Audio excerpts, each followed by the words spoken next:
আমরা যে বোনাস পাই, ঈদের বোনাস পাই, সেই বোনাসের অর্থ খরচ করি। আমরা কনভেন্সের যে টাকাটা পাই, সেই কনভেন্স থেকে কিছু অংশ এখানে খরচ করি। এভাবে করতে করতে আজকে যে হুইল চেয়ারগুলি আমরা এখানে বিতরণ করবো, এই হুইল চেয়ারগুলি আমরা একসাথে দিয়ে দিই। রোডেল ফাউন্ডেশন নামে একটা ফাউন্ডেশন আছে, যারা দেখেছে আমাদের কাজ, তারা দেখেছে বিগত 5 বছর যাবত 2026 6 বছরে আমরা করেছি, আমরা কাজ করতেছি। ঢাকা এবং ঢাকার বাইরে বিভিন্ন হাসপাতালে ভর্তি থাকা অসুস্থ পেশেন্ট যাদের মেডিসিন কেনার অর্থ নেই, একটা টেস্ট করানোর অর্থ নেই, তাদের জন্য সেই মেডিসিন কেনার সাপোর্ট আমরা দেওয়ার চেষ্টা করি। তাদেরকে সেই টেস্ট করার সাপোর্ট দেওয়ার চেষ্টা করি এবং করে যাচ্ছি। আমাদের এই 12 দিনের মাসিক একটা অর্থ জীবনের অর্থ দিয়ে আমরা কাজটা করে যাচ্ছি।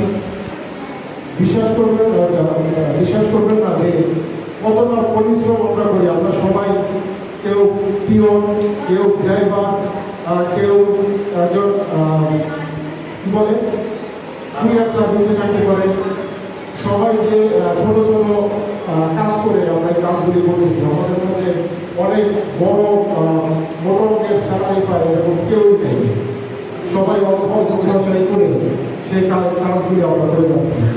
তাহলে আপনাদের সবার কাছে রিকোয়েস্ট থাকবে যে আজকে যে হুইল চেয়ারগুলি আপনাদের মাঝে বিতরণ করা হবে, এই হুইল চেয়ারের আপনাদের কাগজগুলো আমরা সমাজসেবা অফিসে আমরা জমা দিয়ে যাব। আপনারা দ্বিতীয়বার আর কোনো হুইল চেয়ারের জন্য চেষ্টা করবেন না, আর দ্বিতীয়বার এই হুইল চেয়ার কেউ বিক্রি করবেন না। আপনারা এখানে আজকে যারা উপস্থিত রয়েছেন, আপনাদের কাছ থেকে কেউ কোনো অর্থ নিয়েছে? যদি আপনাদের কাছ থেকে কেউ কোনো অর্থ নিয়ে থাকে তবে আমাদের কাছে জানাবেন, কারণ আমরা অর্থের বিনিময়ে কাজ করি না।